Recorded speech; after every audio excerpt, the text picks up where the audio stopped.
Hi, my name is EbonixEsra, and I'm here to talk to you about mental health and magic today. So, the reason why I started this series was I noticed a lot of television shows and movies didn't necessarily put people with mental health struggles in the world and fantasy worlds in the best light.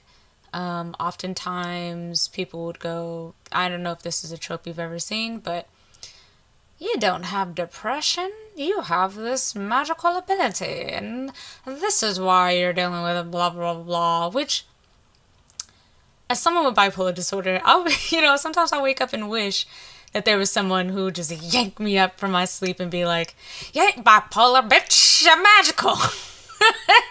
you know That'd be great, but I think that line of thinking can be kind of dangerous, and not helpful. And I also think that it creates a paradigm in which one has to either be dealing with mental health struggles or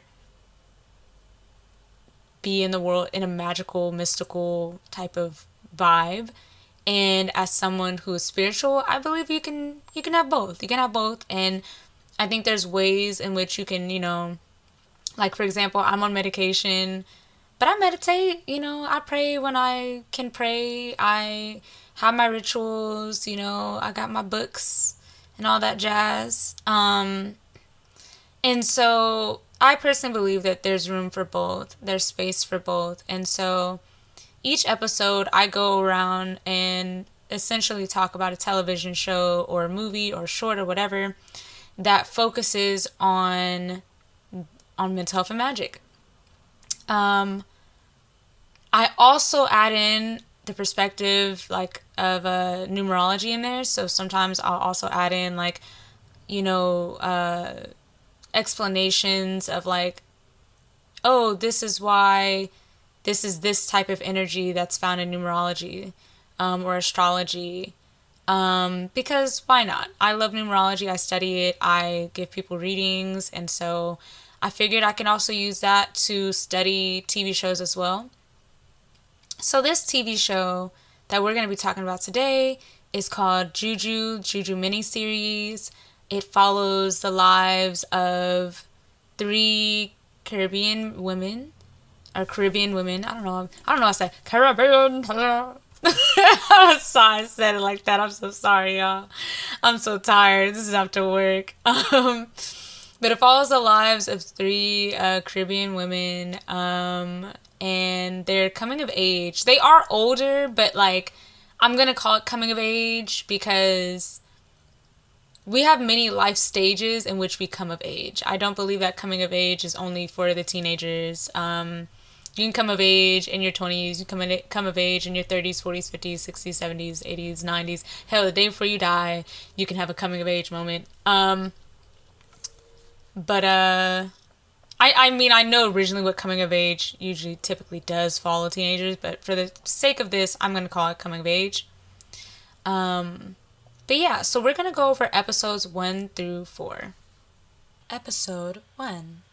So, episode 1 starts off with us being introduced to each of the women, right? And, well, each of the women, and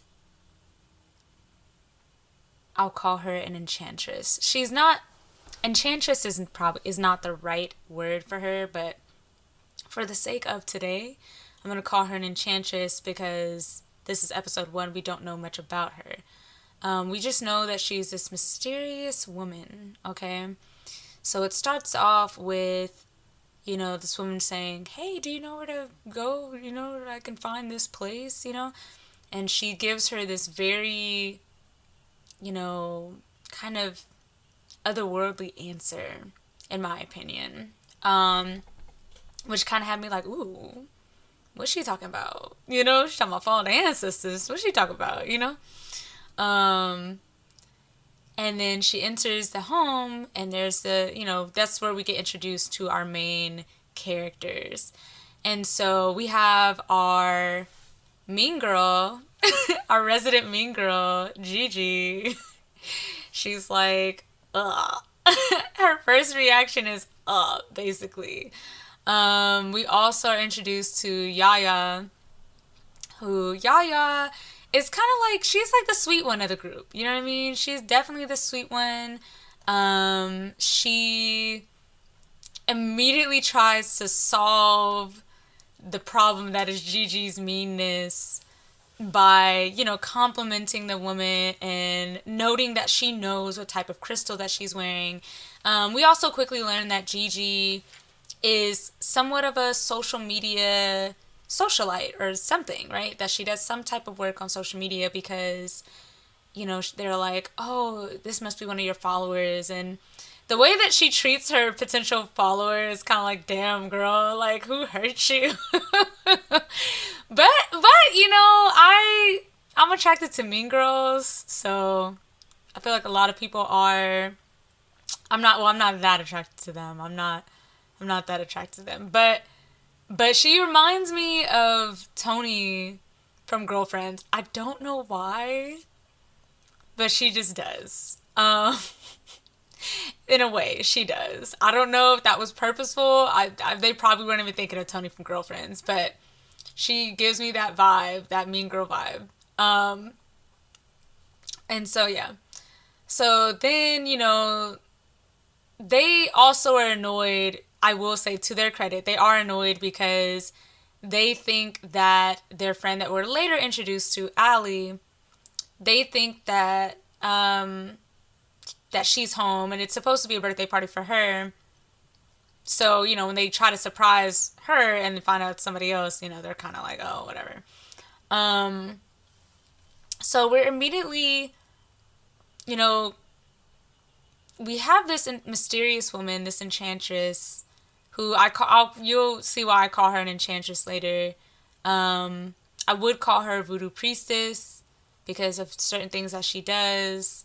But as far as episode 1, we aren't supposed to know much about what's going on. I mean, we know. I mean, we know, but we don't know. We don't know. In terms of the beginning of episode 1. As far as episode 1 goes, as far as we know up to this point, we don't know that she even knows any magic. We just know that this woman gave some weird ass answer to this woman in terms of how she could find directions. And I'm not saying that it's weird to follow your ancestors. I'm saying it's weird in this world because it's set on Earth in the present day, or a few years ago. It's set in this very real materialistic world, right? And so in a real in quotations, materialistic world, someone saying, hey, where can I go find this? And someone saying, follow the North Star with your ancestors, is like, bitch, what? What? Where am I supposed to go? And it also cracks me up because I believe it's like a white woman who asked her that. I'm not saying that you can't follow your ancestors, okay, if you're white. I'm just saying I had a moment when she said that, and I actually have a reaction video where I'm barely reacting. It's not really that entertaining, but it's me eating gumbo and cornbread and peach cobbler while I watch this show. Yeah. And so back to the plot line.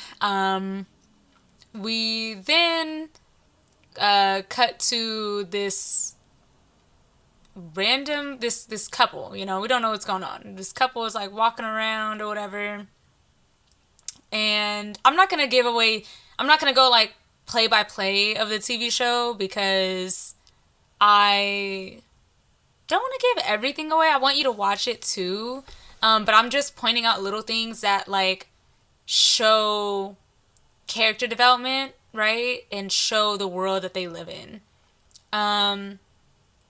So, it cuts to this, couple. Then this white woman shows up.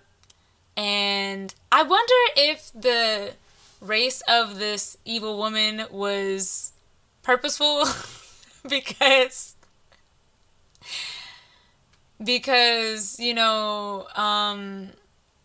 we live in a colonized society, in a colonized country. And it is interesting to me that they chose this white woman to be the evil, the evil antagonist, because she brainwashes this man, takes him to the party, and tries to do harm to Aleja,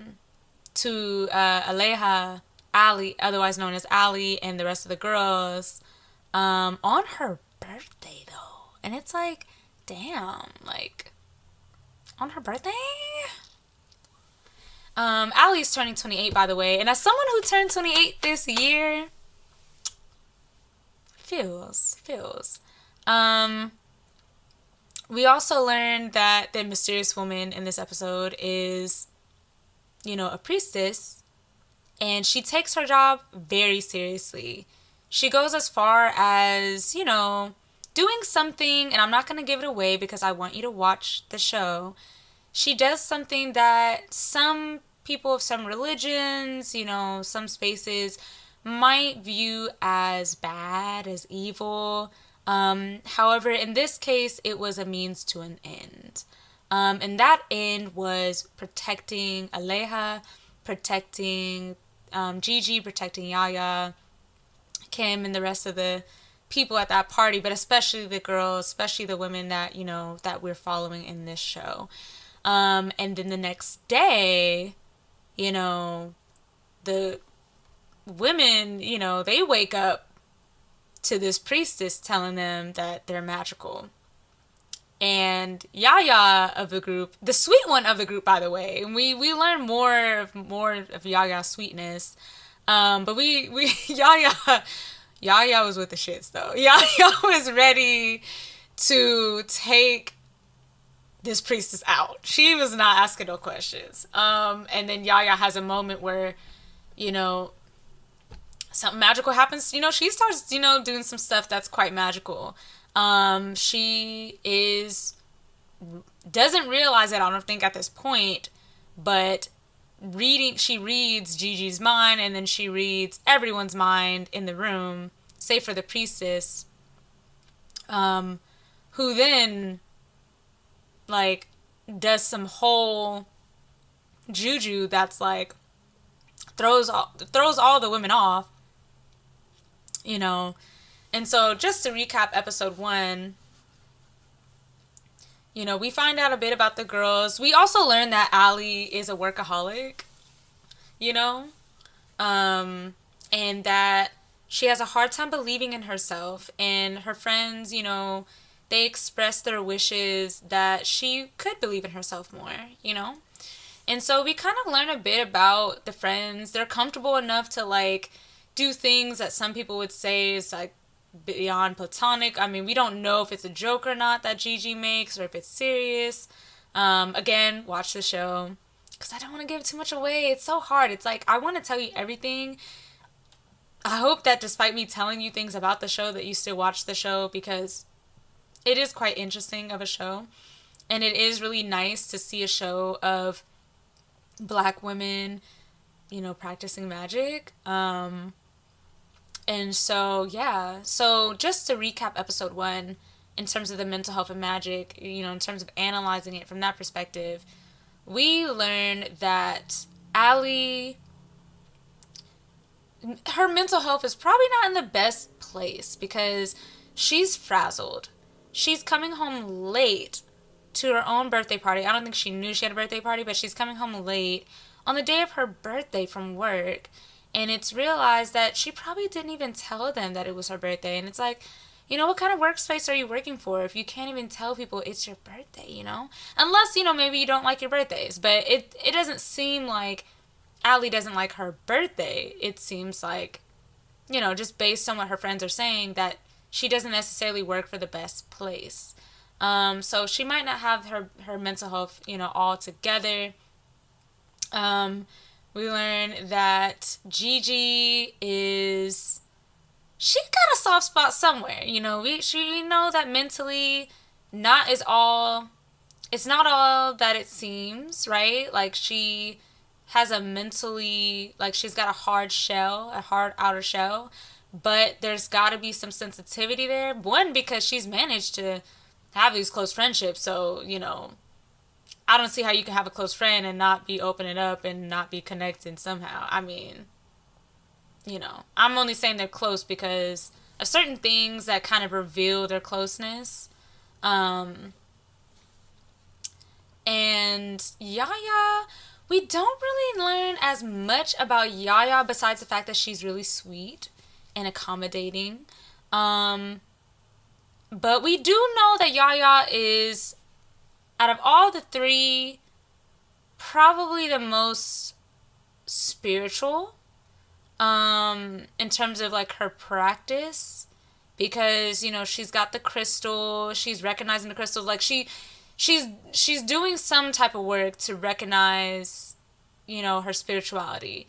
Not saying the other women aren't, but out of the three, it seems like on the surface Yaya is the one that is the most, at least, connected in terms of understanding certain concepts or understanding certain aspects of spirituality that might come into play, like knowing your crystals and things like that, right? Episode 2. Fast forward to episode 2, the three women are talking, and this is like a pretty quick series. Like, the episodes are about 15 minutes long, like they're pretty short, but you get a lot within each episode. And so fast forward the next morning, the three women are talking, and Yaya's like, yo, we gotta figure this out. Like, we gotta figure this out. Gigi's just kind of listening, and Allie is like, what are you talking about? Like, girl, shit's fake. And I'm not gonna lie, when Allie was like, shit's fake, I was like, Allie, after what you just saw, you think this fake? That's when I knew Allie's mental health was in the gutter. Because it had me like, that reminds me of a person with bipolar disorder, as someone with bipolar disorder, who sees a hallucination and who's like, nah, it's fake, out of sheer need to stay sane. That's what it made me think of. So wishing the best for Allie, because I don't know how she could be like, hey, magic ain't real after seeing what she saw in the first episode. Again, watch the episode to see what she saw. You come back to me and you tell me whether you be like, that shit was fake. It was just pyrotechnics. It was just hydraulics. It was just like, I don't know. She's like, shit's fake. And then she makes some comment about how, she's got to get to her job, and she, unlike Gigi and Yaya, got people to answer to, yada, yada, yada. And I was like, ooh, that's a little cutting. That's a little cutting to say to your friends, Allie. So I was like, okay, Allie very much, if we're talking about the world that each of these characters live in individually, Allie very much, I would say, as Yaya, seems to be the most spiritual because she's the most ready to believe. She's ready to believe. But Allie is so, like, she's in the concrete world. Like, she is just like, no. Just no. Brick wall. And Gigi's like, okay. All right. Sure. Sure. Like, so I don't really have a good read on Gigi because Gigi, again, it's hard shell. But because of that, it makes me so curious to learn more about Gigi, because I'm like, what if there's something about Gigi that I'm missing, by episode 2, and we'll learn more about Gigi later. But as far as episode 2 goes, this is what we get. So yeah. So then, we soon realize that the episode is going to be focusing on Allie, because we follow Allie on her way to work. And she heads to work, she sits down, she's typing, and then, poof, Laptop, desktop is all messed up or whatever. In comes her friend. And again, we're quickly reminded that Allie sells herself short. And this is where it gets interesting. Now, this I will say because it had me like, girl, ain't we all been there? She has a moment where after realizing that she is being passed up for a promotion again for some random ass Jake, her boss is like, jot down these notes for me, jot down these notes for me, hey, jot down these notes for me, jot down these notes for me. And she's like, okay, whatever. So yeah. So then we get to this point where he's jotting them down and he is just going in. He not taking a break. He's stressing her out. And she's like, bro, I wish you just choke. And this nigga start choking. And I was like, damn. Allie, yeah. It was giving me the crabs. It was giving me the crabs. Like, I was like, oh shit. Oh shit. She taking him out. I mean, she wasn't maliciously. I don't think she was maliciously like, die, nigga, die. But, also, this man is a whole white man. I don't know why I'm calling him nigga. Die, cracker, die. But, like, but yeah, he starts choking. And she's like apologizing, whatever, and he's like, why are you sorry? Like, you didn't do anything. And then like that's when everybody like looks side to side, together as you watch the show. You're like, and so you would think that, after what happened last night and the next morning with Allie, and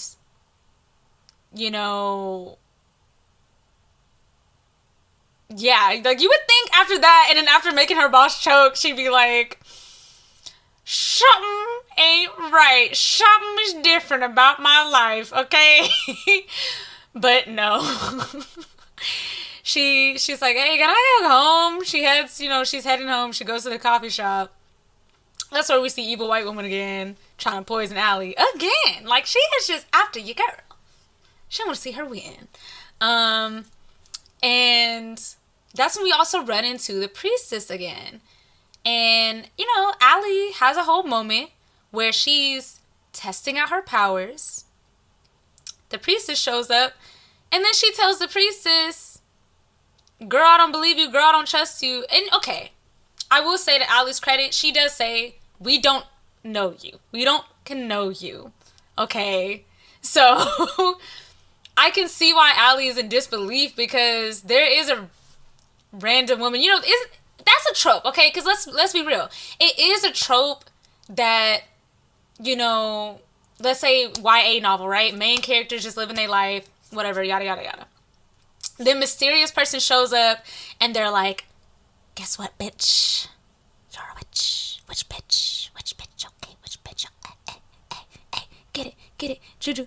Okay, and then the main character's like, oh yeah, and then like they're just like going with it and shit. Like, that used to annoy me growing up, because I'd be like, yo, like if some random person came up to me and was like, bitch, you're magical, one part of me, as someone who loves fantasy and all that, would be like, oh my god, for real? So that's all my life sucks. But the other part of me would be like, stranger danger, I don't know you, please leave me alone. So I understand Allie's perspective to a degree, but I don't understand why she doesn't believe in the magic, right? Because it's like, you was just making people do stuff. You just saw this other thing happen that morning.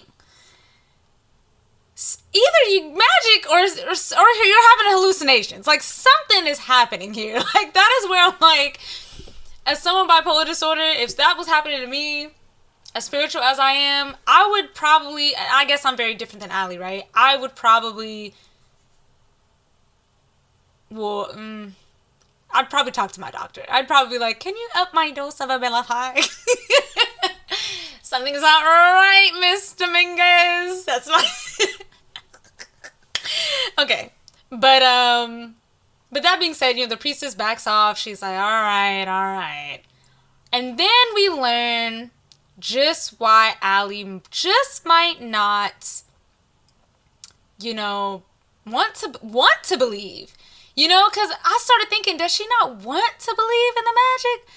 You know, do you believe in magic and a young girl's heart? Okay, I'm like, why don't you want to believe in the magic, Allie? And then we learn, you know, because I forgot to mention something. Before we go into the do you believe in magic, Allie, she does briefly mention before she heads off to work and before she makes that cutting statement, she does mention, if magic was real, my grandmother wouldn't have died of cancer. I'm paraphrasing. She says it a little bit differently.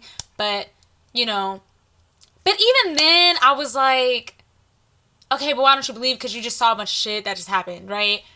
But then, you know, when she has that moment where she sits down in her house, pulls out this box, and it's stuff of her grandmother's, and she, you know, gingerly, like, caresses the photo of her grandmother. I'm like, okay. All right, you got me. You got me emotional now.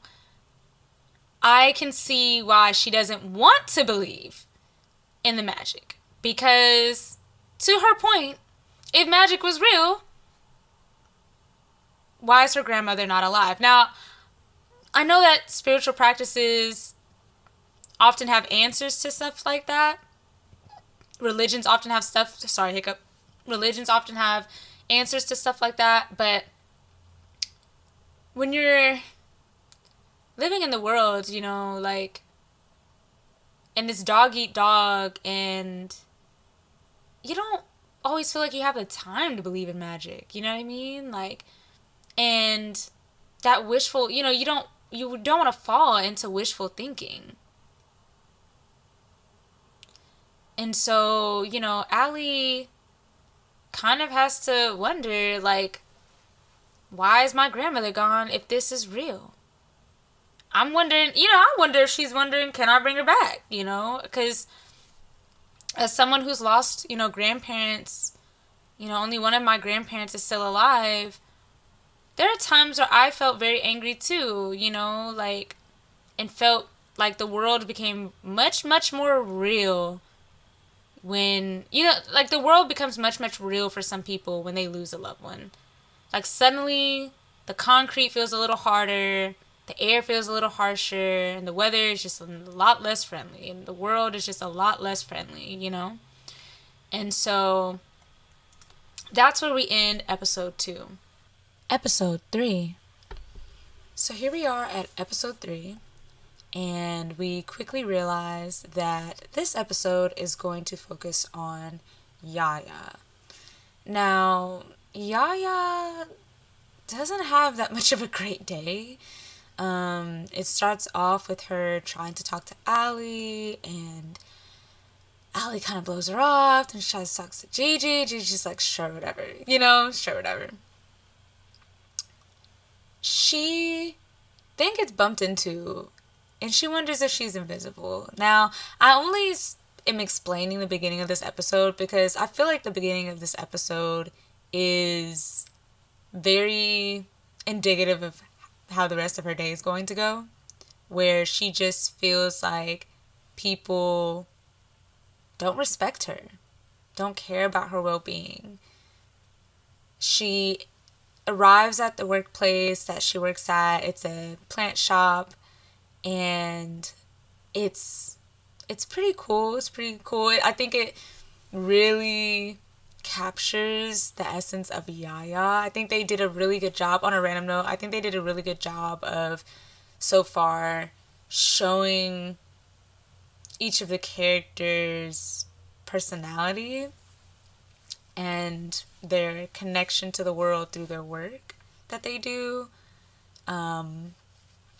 So we see Yaya, you know, working, and she has this friend Coop who's like, hey, what's wrong? And he seems genuinely concerned at first, but then when she actually decides to try to talk to him, he gets distracted by this woman who he's into, and she hears his inner thoughts, which if I was trying to open up to somebody and then I realized that they weren't even listening based on their inner thoughts. Like you know those thoughts are factual. I'd be hurt. I'd be hurt. So she's hella hurt, you know. And prior to her, on her way to work, because she's already frustrated, right? Because she's gotten bumped into. She's on the train before she gets to work because, you know, that's how she gets to work. I'm assuming this is on the East Coast, so she's on the subway and she's hearing everybody's thoughts. Only to show up to the plant shop, right? This is the backstory. Only to show up to the plant shop, finally feel like she can talk to somebody, and then the person's not even listening. But she has to listen to everyone because she doesn't know how to control these powers, right? She's listening to everyone. That's gotta feel weird, you know? Like mentally, if we want to get into the mental health aspect of Allie, right? Not Allie, Yaya right now. Mentally, she ain't doing too hot, right?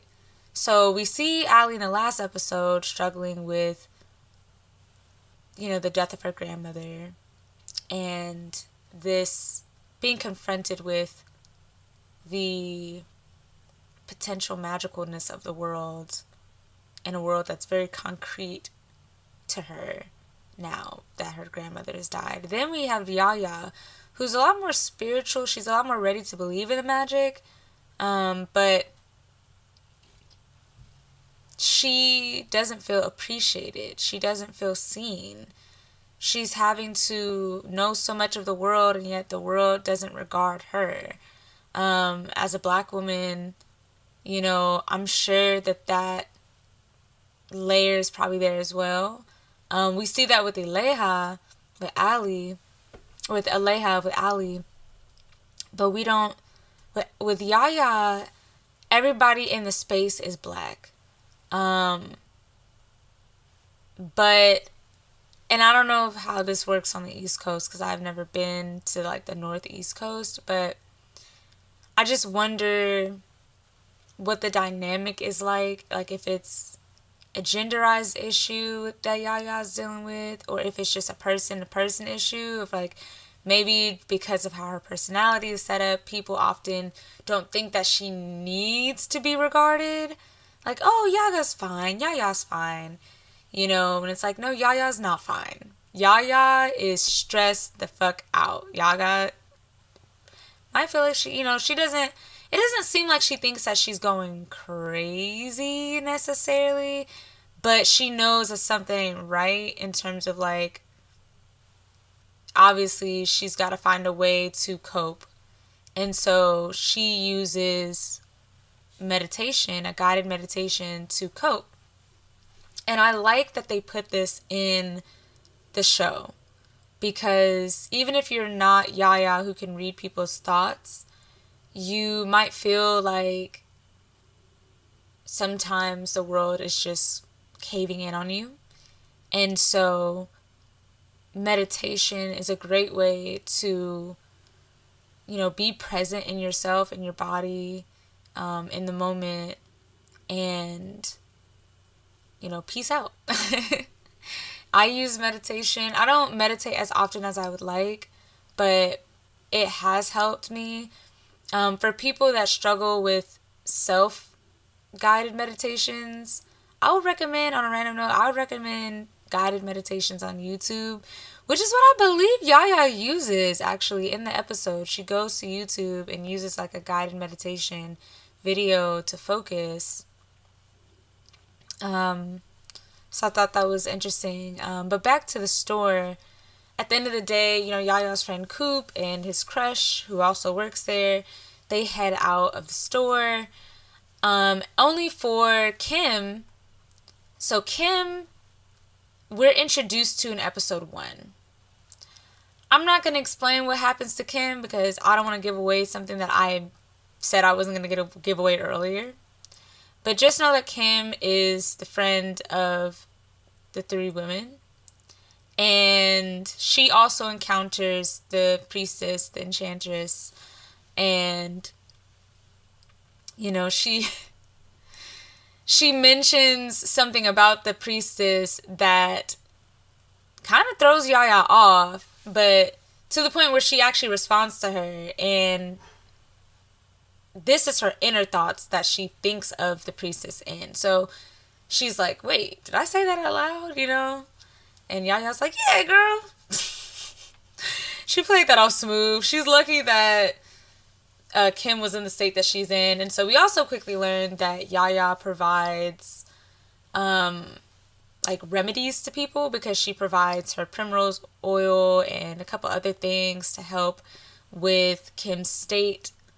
And so, Yaya, I don't know, out of all the women, I'm like, okay, Yaya, like, Yaya's already kind of doing the works, and so I'm curious, my thought is, like, why didn't, as Kim puts it, Miss Cleo lady, why didn't the priestess go to Yaya first and not Allie? I thought that was interesting that she went to Allie first, because out of all the three, Allie is like the least open to any of this. But maybe, she don't know. She don't know them. Like, she knows of them. She knows them. But she don't know them. She don't know them. So maybe that's why she doesn't approach Yaya first. So then, we find Yaya meditating on the subway, thinking over the past few days, when she runs into another client of hers, and she offers to give him, a remedy, only to be called a demon bitch. And I was like, oh God, like, I would be scared, because, like, she's on the subway, and the way that they shot this, it already seems scary, because, like, the lighting, the colors involved, it's got this, like, dark blue, grayish color going on, and she is presumably by herself in the subway car, which, by the way, that is terrifying.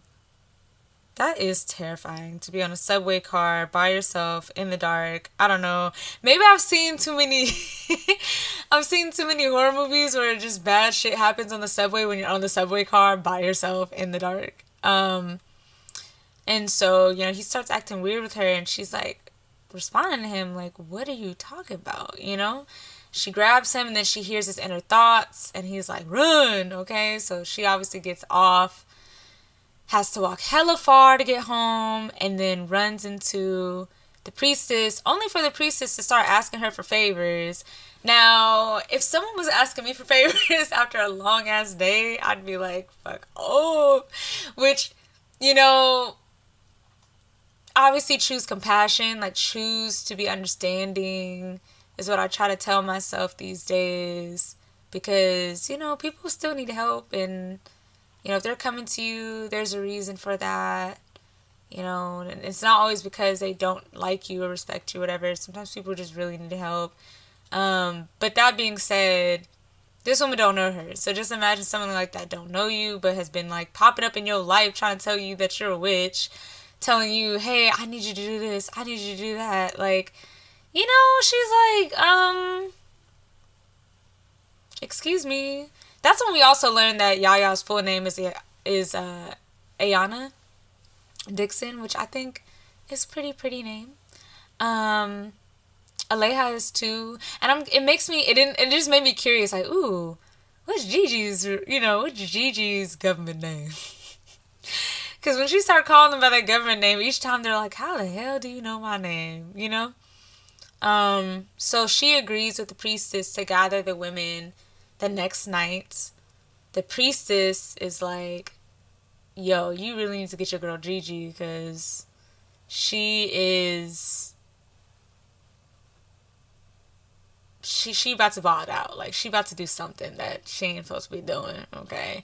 Which had me like, ooh, foreshadowing. What she about to do? What she about to do? And so, yeah. But yeah, just to go over Yaya's story, we see a lot of moments where Yaya is mistreated. And despite that, Yaya doesn't... She gets frustrated for sure. But she doesn't respond cruelly. She's just tired, She's just fed up and tired. And she's tired of being the strong one. She's a strong friend.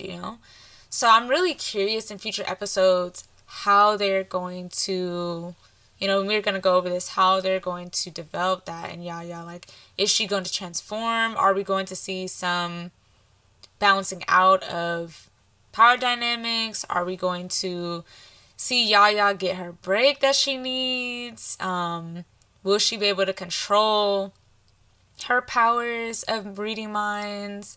Will she be able to direct her thoughts to people? That was a thought that I had. It was, because at this point she's receiving and she's just receiving. She's in a moment of surrender, basically. But I wonder if she'll ever be able to use a more externalized energy, instead of the internalized, like receiving, like giving. So that's how we end episode 3.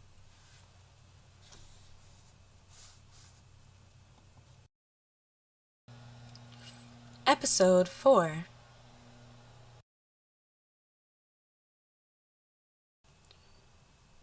So on to episode 4. We are quickly shown that this episode is going to be about Gigi.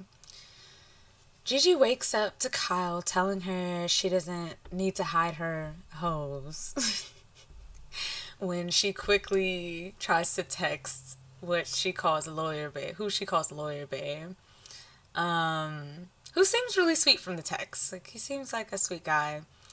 And Kyle's like, oh, what are we? Let's be more than friends. Let's be more than friends. And Gigi just enchants him.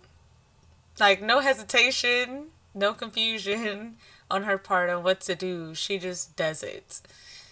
And her powers are reminiscent of what the evil white lady was doing. Also, I just want to clarify, I do not think that white people are evil, okay? It's just the cast is primarily black, right? Like, all the cast we've seen is black.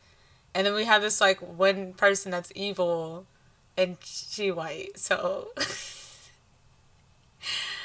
I don't know if that was purposeful, but it had me cracking up. It had me cracking up only because, I was like, damn, like, evil white lady. She played her part, though. She did play her part. But yeah, she enchants Kyle. And, we later realize that she's still dealing with the trolls online, specifically this Hotep that's like, the women wearing blonde wigs, just saying shit like that. And she's like, going back and forth with him on what seems like it's supposed to be like Twitter or something. I need to look back at the clip to see exactly what social media site she was on, but, it seemed like it was like a Twitter type of thing or a Facebook type of thing. But then, yeah, so Kyle walks out the house without no damn clothes on. And Aleja's like, what you doing? Why are you, they have a moment where he's like, I don't know. Like, he's like under a trance. And I was like, damn, them powers be strong, Gigi, because this man literally about to walk out the house with just his drawers on because you told him to. So, her and Aleja have a talk about Kyle. And it seems like everybody wants her to get with Kyle. Now, if we go back to episode 1, I didn't mention this in episode 1, the section, but Gigi has like this hard shell, right? And she has a moment where it seems like she gets a little soft when Yaya asks her, what about Kyle? But now that we see her with Kyle, I'm like,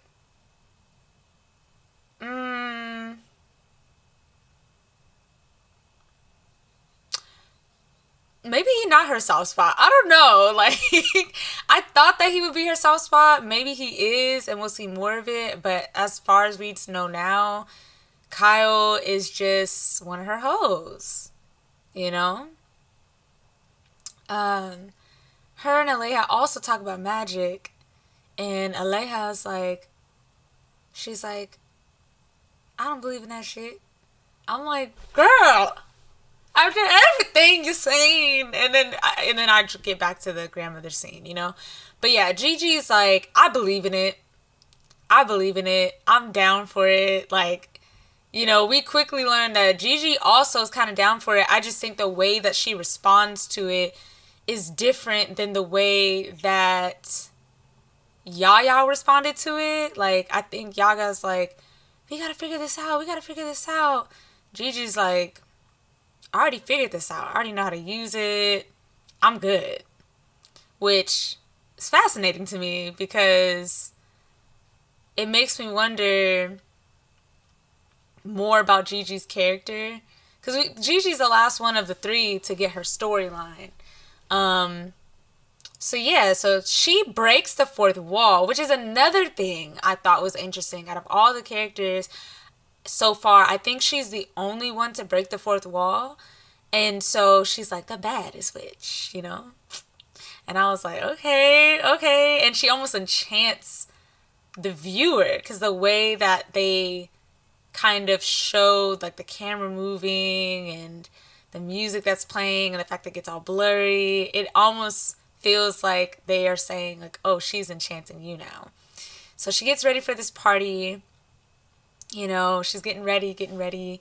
And when she's at the party, immediately a bunch of guys just like, oof, like, I don't know what sound that was supposed to be, but they hover over her. And like, they are all immediately enchanted by her.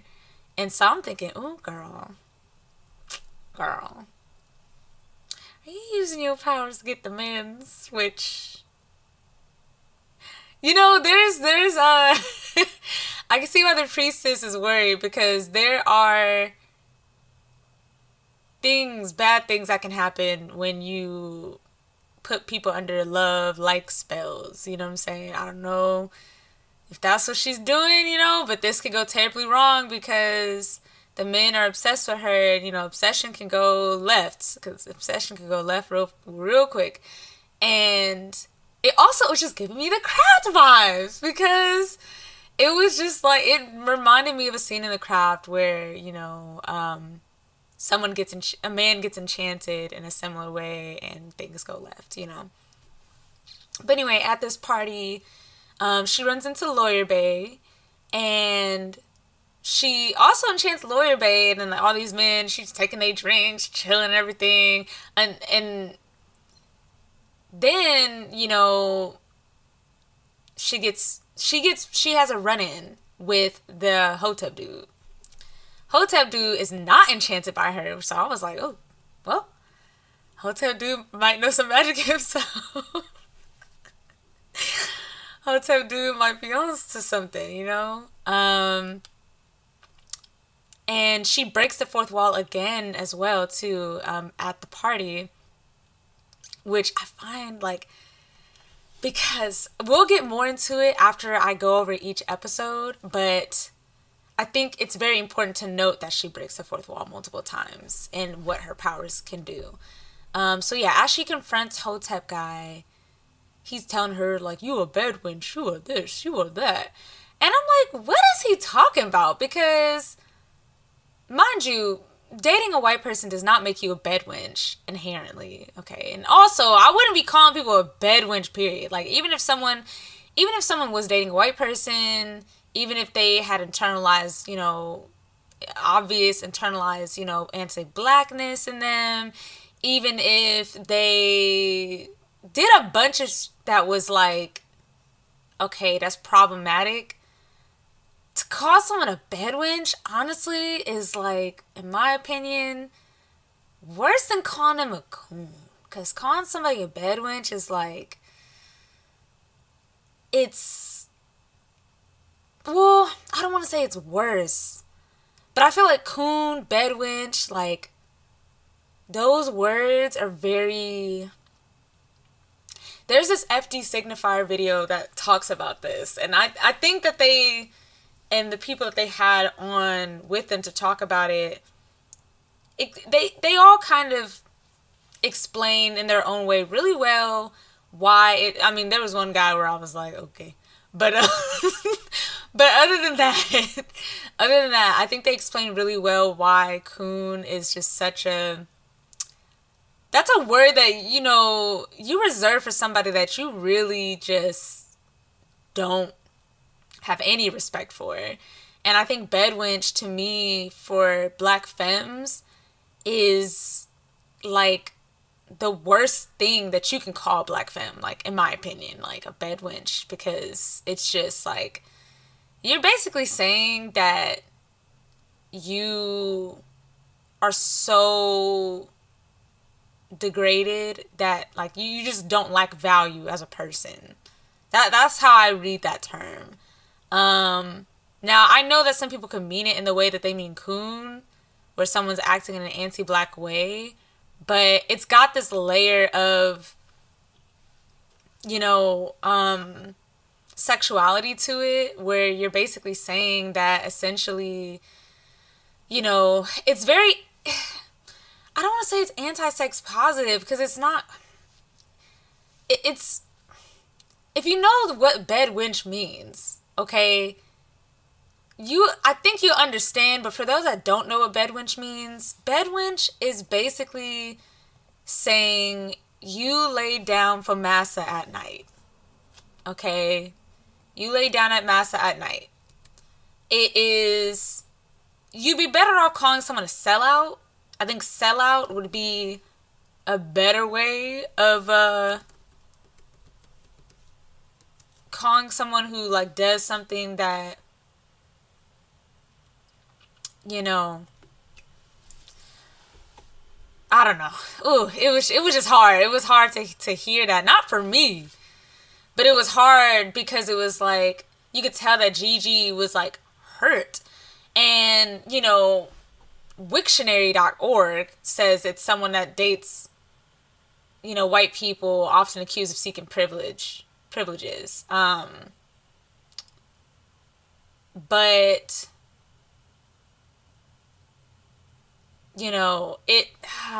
because it's tied to like trafficking, essentially, like sex trafficking. Like, it's not really a good term. I know I'm spending a lot of time on this, but I'm spending a lot of time on this because Gigi strongly reacts to this. Like, she strongly reacts to this, and she strongly reacts to this by enchanting the entire room and enchanting the hotep. And I'm calling him a hotep because that's what she called him. She called him a hotep. I'm pretty sure somebody else calls him, I think Ali calls him a hotep too.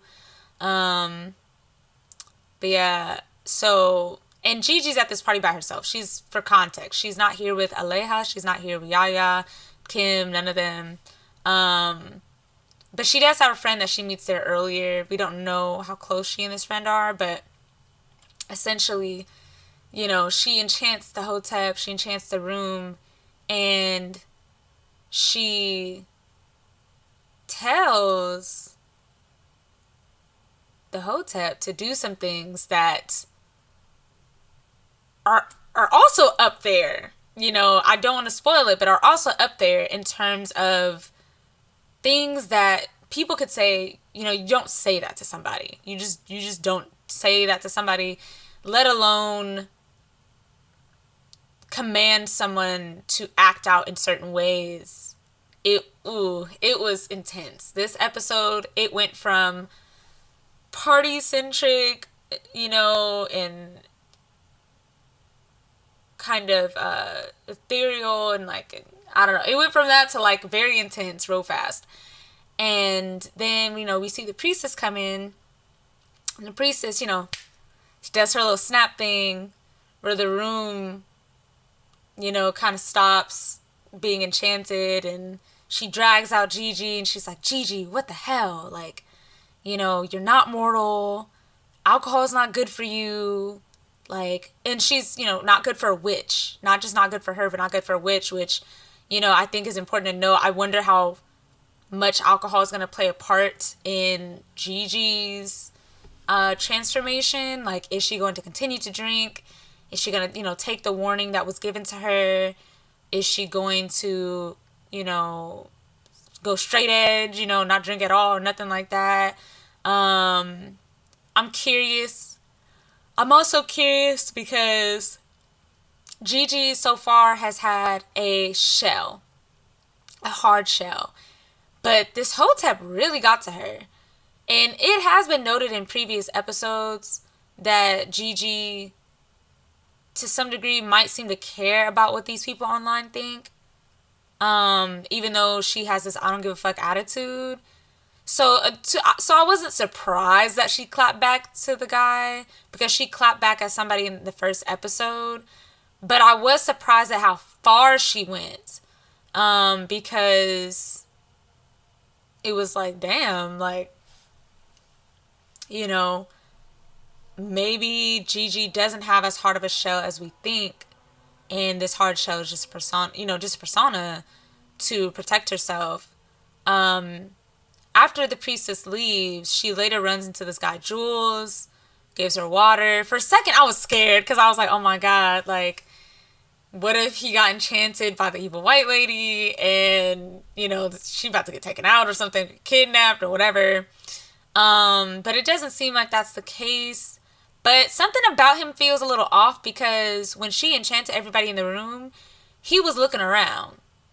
Like, he was like, everybody else was like still, but he was looking around. And I was like, oh god, like, did she not fully enchant this man? Like, oh god, But he's like, oh, where you from? Where you from? He's like, I'm from, he tells her that he's from New Orleans. She also says that she's from New Orleans, but she doesn't remember what part.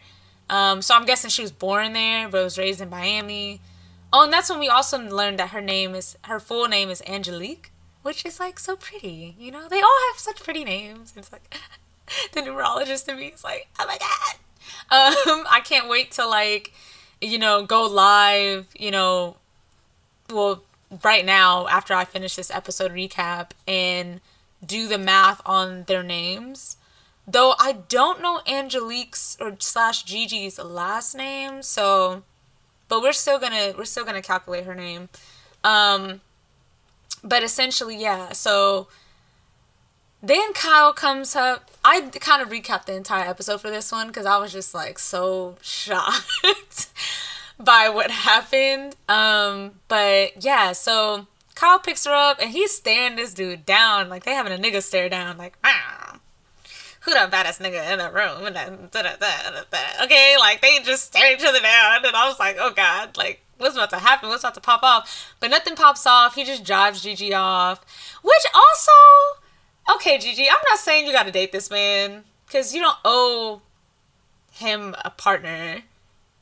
But he over here picking you up after the party, chilling at your crib. Everybody seem to think he your boyfriend, girl. You doing something to make this man think he your boyfriend.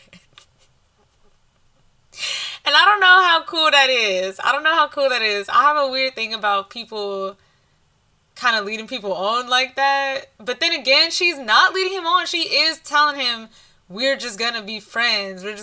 So she's not completely leading him on, but she is kind of doing a bunch of shit that, it's kind of, maybe it's up to him to just walk away. That might be what needs to happen, because otherwise, dude, it don't seem like you're gonna get what you're looking for from Gigi, because she don't seem to want to give it. So yeah, that is episode 4. That's recapping episode 4. So now I'm going to get into some questions that I have written, some guiding questions that I ask myself each episode. And also, I'm going to calculate their names, and I'm going to go into the numerology of the show. I'm not going to go too deep, but I'm going to go deep enough to where I can kind of explain certain concepts in numerology with the show. So yeah. Mental health and magic guiding questions. So just as suggested, we are going to go over some guiding questions that I've written. I have these for each of the episodes of like a show or like for a movie. These are just general questions to help me kind of go over the content. So I'm just going to read out the questions and then I'm going to dive into it. How are mental conditions handled in the work? So, as we've recapped each episode, I've talked a little bit about the mental health conditions of each of the women. I believe that this show shows mental health in like a real light. And by real light, realistic light, I mean that it's not dramatized. It's shown in a way that I think one might view another person's mental health if they were off screen in real life, right? Where there's little moments that kind of show and like highlight where that person is mentally, but it's not dramatized. So for example, with Aleja, in her like kind of biting tone with her friends, her frustration at work that's kind of shown. She doesn't just like toss everything around in the room when the computer goes down, or she doesn't just start screaming at her friends for no reason. Not saying that none of those could happen, because if someone's having a mental health breakdown, those things are very possible. However, I think it's shown that, okay,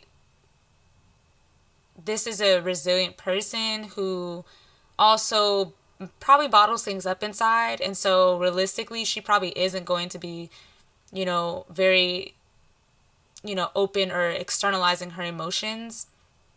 And so, but we do see it in little moments where she tells her boss to choke, and, she gets really frustrated and things like that. Those moments kind of show where she is mentally and kind of shows that she's probably pretty spent. In terms of Yaya, we also see where she is mentally.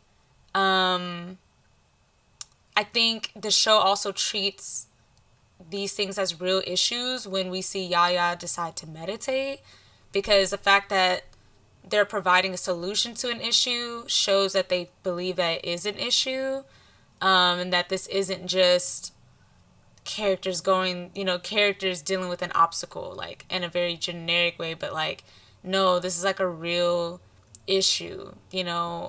She's dealing with feelings of inadequacy and struggling to channel herself in a way that allows her to go about her day to day in a way that's productive.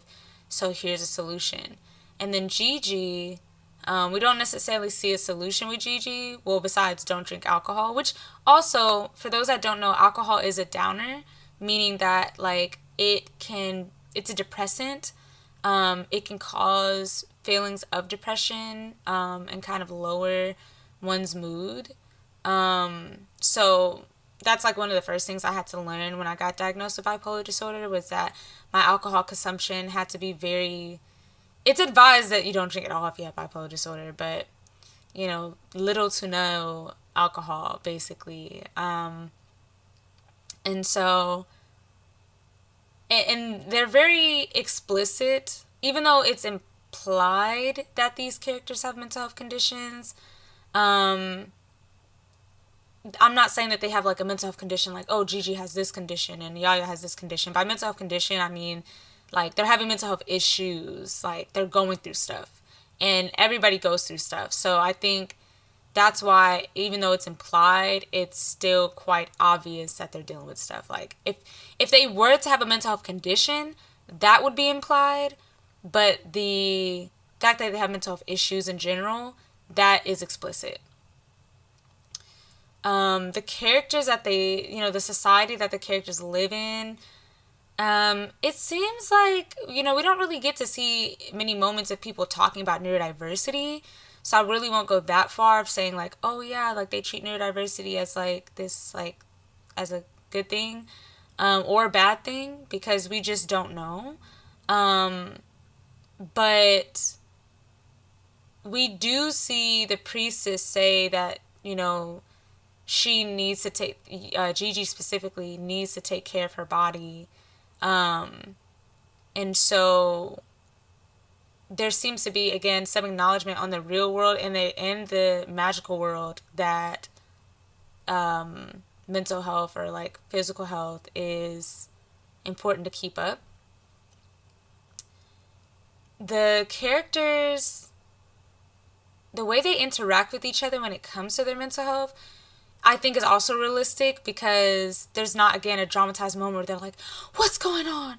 What's happening? Which, again, these dramatized moments can happen in real life, but we're seeing the day-to-day lives of these women, right? So we're probably not going to get a bunch of dramatized moments. They just kind of respond in kind, like when Aleja is like, oh, at least I have a job that not even at least have a job, but I have a job where I have to answer to people, or she says something like that. The other two women are like, okay, like, even though that could have been a moment where they could have dramatized and been like, well, what's going on? What's going on, Aleja? Instead, we see Yaya text Aleja and go like, hey, what's going on? You want to talk about it? Which I think is realistic amongst friends, right? And Gigi's like, yeah, sure, yeah, she's my yeah, sure girl. She's like, yeah, sure, we got to talk to Aleja, about how she's feeling, which, again, is realistic, I think. And the way that the characters, interact with their mental health, I'm reading off of a screen in terms of in terms of questions.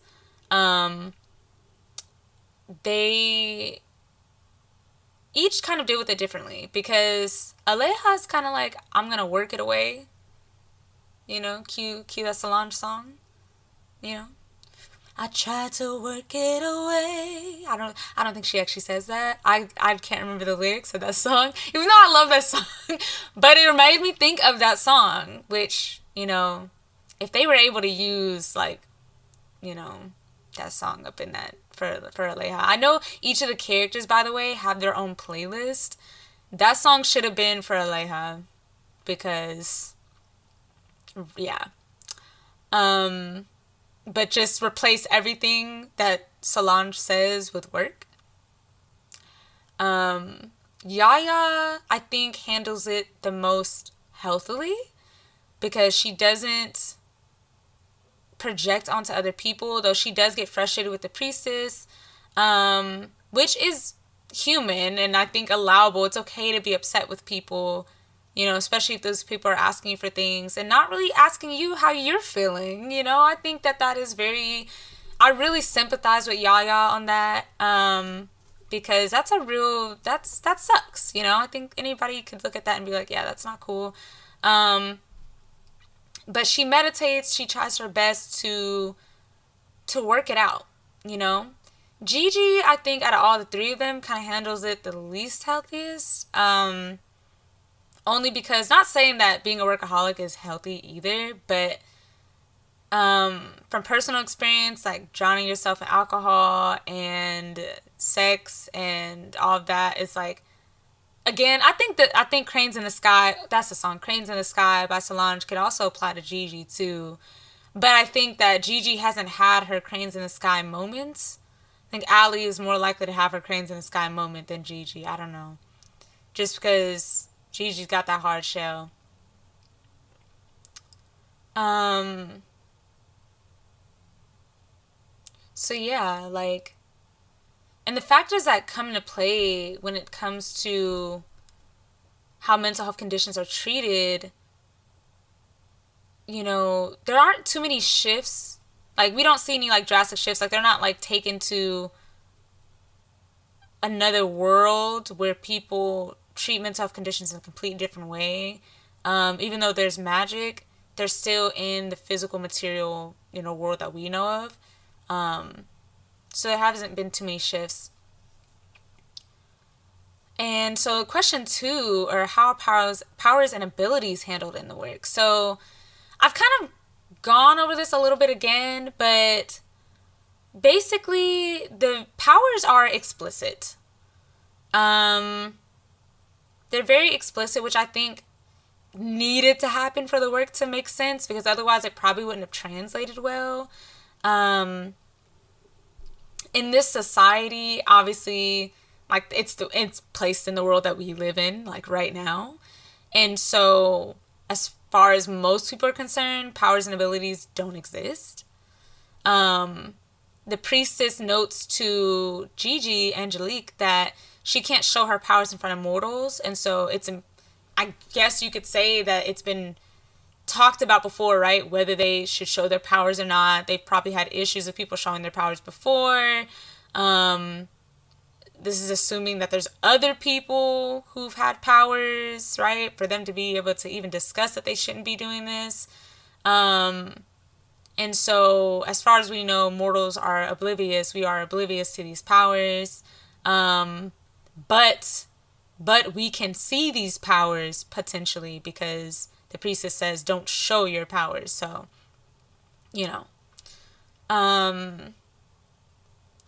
We don't know if there's an entire magical society in terms of like a group of people. We don't know if there's an entire realm or dimension where magic exists and openly. But we do know that there have been multiple people before with powers because, as the priestess says, they are coming from centuries of magic in they have centuries of magic in their blood. So we're assuming that. Also, Gigi's from New Orleans, so if you know anything about New Orleans, you know, it's kind of like it's a magic capital. And so I wonder if that's going to come into play farther down in the story. And, you know, again, in terms of factors that impact how abilities are treated, if there's any shifts, the only shifts we see with that are the women themselves, how they handle the powers. Because in the beginning, in the first episode, they're all freaking out. Allie at this point still does not believe.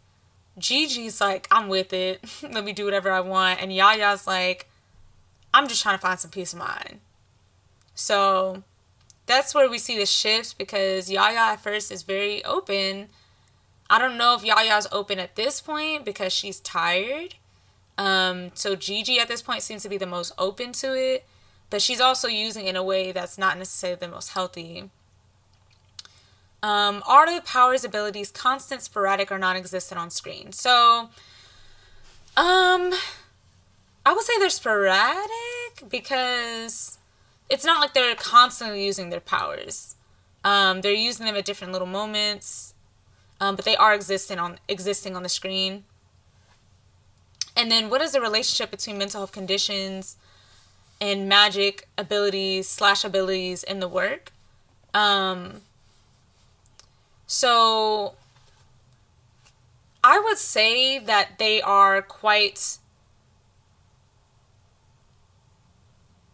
symbiotic, slightly parasitic. And the only reason why I call it parasitic is because maybe parasitic is not the right word, but essentially, for example, with Gigi, her needs, like her mental health is directly tied to how she uses her powers, right? Like, she's trying to sex it away. She's trying to drink it away. She's trying to, you know, argue it away. And in those moments, she's using her powers. Gigi, I would say, uses her powers the most out of everybody. By choice. Because Yaya doesn't necessarily use her powers by choice. Allie uses her powers by choice, but doesn't believe that she used powers. Which I find to be really interesting. She probably just thought, oh, you know, like she said in her episode, that it was just all a coincidence. It was just all a coincidence, you know. So we see that. And so with Allie's relationship between her mental health and magic, I would say is quite symbiotic when she uses it to tell the boss to choke, right? Like, her needs kind of work together. Yaya, I would say, is the one that has a parasitic relationship with her powers, only because, not saying that Yaya herself would use it as parasitic, but like, it's parasitic in the way that like it drains her, because she can't control it. I think once Yaya learns how to control it, she probably will have a more symbiotic relationship with her powers. So who knows? But so far, that's kind of where we are with that. And when was the movie show published? The show came out in 2019 and has 7 episodes.